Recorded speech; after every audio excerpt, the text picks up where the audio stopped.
భాగవతము దశమ స్కందం ఉత్తర భాగం ధర్మజుని రాజసూయ యాగం. రాజసూయ యాగం జరుగుతుంటే భూమండలం మీద ఉన్న రాజులందరూ వచ్చారు. రాజసూయ యాగం అంటే మాటలు కాదు, బంగారు నాగలితో భూమిని దున్నారు. వచ్చిన వారందరికీ సక్రమమైన మర్యాదలు జరగడం కోసం ఎవరెవరు ఏ పనులు చేయాలో ధర్మరాజు గారు నిర్ణయించారు.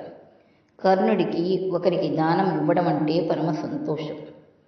ఒకరికి శ్రద్ధాభక్తులతో దానం ఇవ్వడానికి కర్ణుడే తగినవాడు.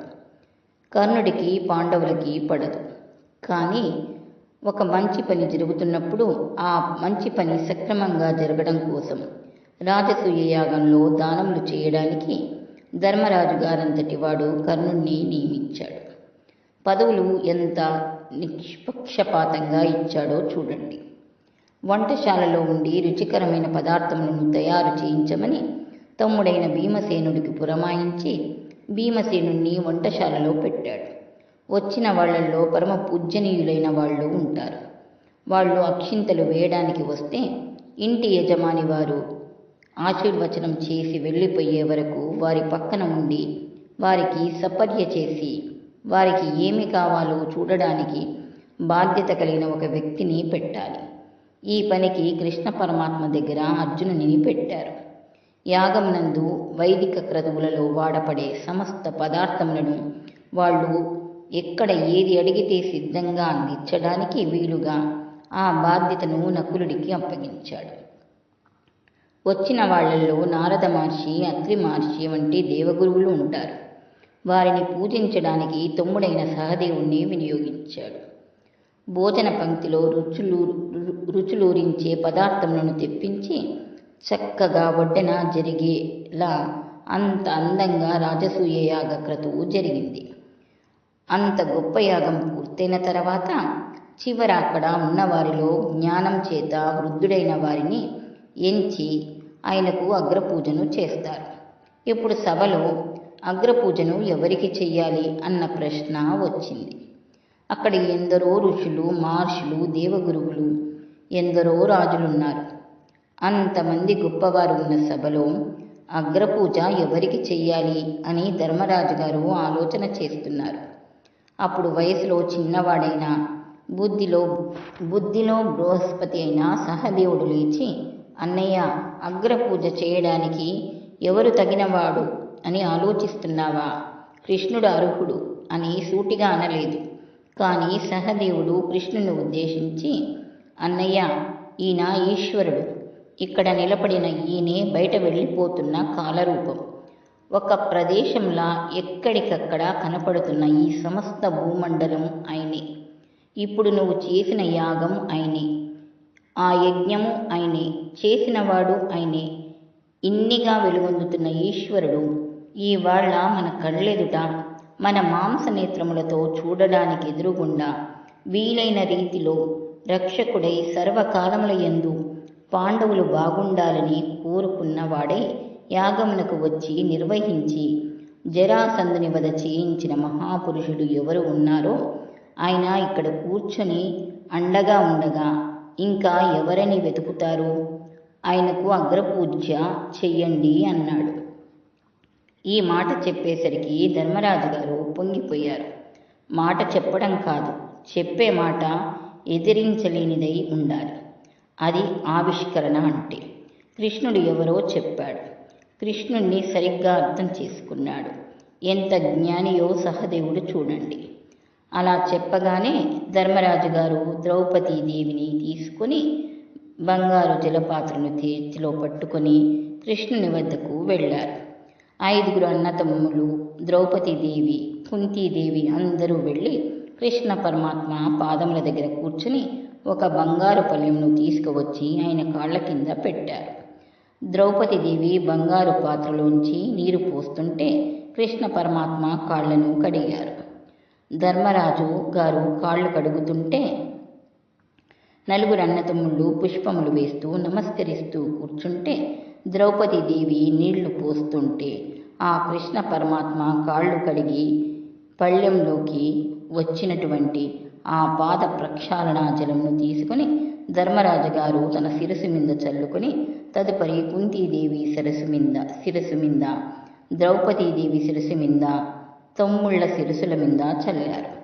బంగారు వన్నెకల వస్త్రద్వయమును తీసుకువచ్చి కృష్ణ పరమాత్మకి బహుకరించి అపర సూర్య భగవానుడా అన్నట్లుగా వెలిగిపోతున్న హారములు తెచ్చి ఆయన మేడలో వేసి కృష్ణ పరమాత్మకు నమస్కరించి ఆయనకు తాంబూలమిచ్చి తమ తమ శిరస్సులు ఆయన పాదములకు తగిలేటట్లుగా పరమ వినయంతో 5 అన్నతమ్ముళ్ళు నమస్కరించి అగ్రపూజ చేసి చేతులు కట్టుకుని ఆయన పక్కన నిలబడ్డారు.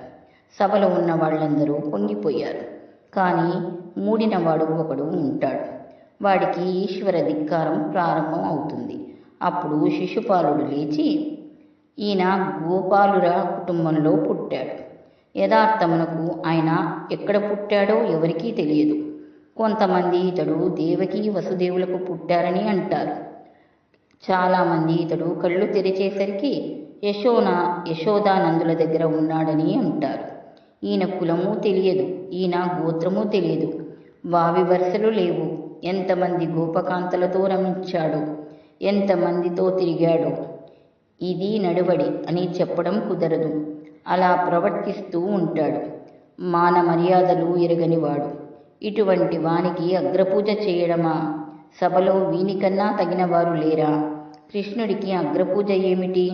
కృష్ణుడు అగ్రపూజ అందుకునేందుకు గాను ఇప్పుడే కృష్ణుణ్ణి శిక్షిస్తాను అని తన గదాదండమును తీసుకుని కృష్ణుని మీదకి వెడుతున్నాడు.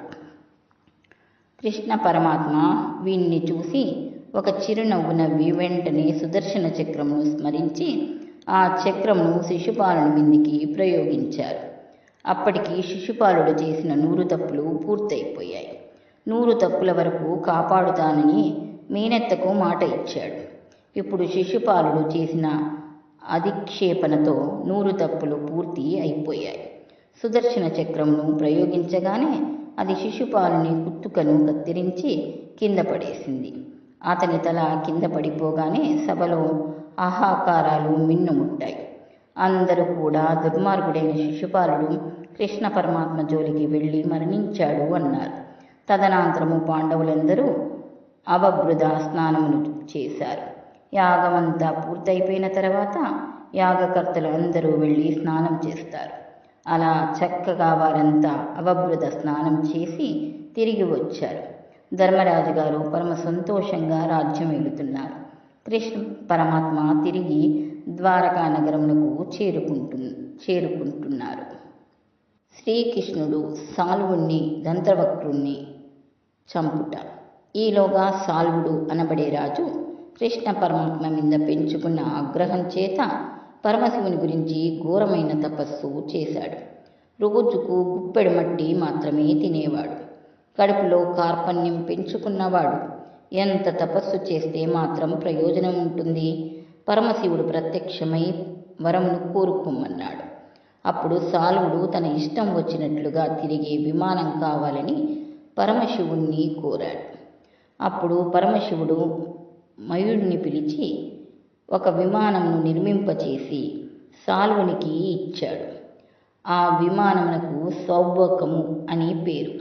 ఆ విమానమును ఎక్కి ద్వారకా నగరం మీదికి వచ్చి ద్వారకా నగరంలో ఉండే అంతఃపుర కూఢ్యములను గోపురములను తన గదాదండంతో తొలగిస్తూ నానా అల్లరి ప్రారంభించాడు. వెంటనే అక్కడ ఉండే ప్రద్యుమ్నుడు, సాంబుడు మొదలైన వారు యుద్ధమును ప్రారంభం చేశారు. గొప్ప యుద్ధం జరుగుతుంది. ఈలోగా కృష్ణ పరమాత్మ చేరుకున్నారు. దుర్నిమిత్తములు కనపడ్డాయి. రావణాసురుడు మాయాసీతను సృష్టించినట్లు సాల్వుడు కూడా మాయా వసుదేవుని సృష్టించి కృష్ణ పరమాత్మ కళ్ళ ఎదుటే ఆ మాయా వసుదేవుని సంవరించాడు. కృష్ణ పరమాత్మ అంతటి వారు తండ్రి మరణిస్తే ఎలా ఖిన్నుడవుతారో అలా ఖిన్నులయ్యారు. కానీ మిగిలిన వాళ్ళు ఇది జరిగేది కాదు, వసుదేవుడు లోపలే ఉన్నాడు అని చెప్పారు. అప్పుడు ఆయన సుదర్శన చక్రమును ప్రయోగిస్తే సాల్వుడు కూడా మరణించాడు. అతని విమానం తుత్తునియలు అయిపోయింది. తదనంతరము దంతవక్రుడు వచ్చాడు. వీడిని కూడా కృష్ణ పరమాత్మ సంవరించాడు. శిశుపాల వక్రులిద్దరూ మరణించిన తర్వాత వారిలో ఉన్న తేజస్సు పైకి లేచి కృష్ణ పరమాత్మలో కలిసిపోయింది. గతంలో శ్రీ మహావిష్ణువు ద్వారపాలకులైన జయ విజయులకు ఇవ్వబడిన శాపం చేత 3వ జన్మలో రాక్షసులుగా జన్మించాలి. కాబట్టి ఈ జన్మలో వారు శిశుపాల దంతవక్రులుగా జన్మించి వారిరువురు శ్రీకృష్ణ పరమాత్మచే సంహరింపబడి ఆయనలో లీనమైపోయారు.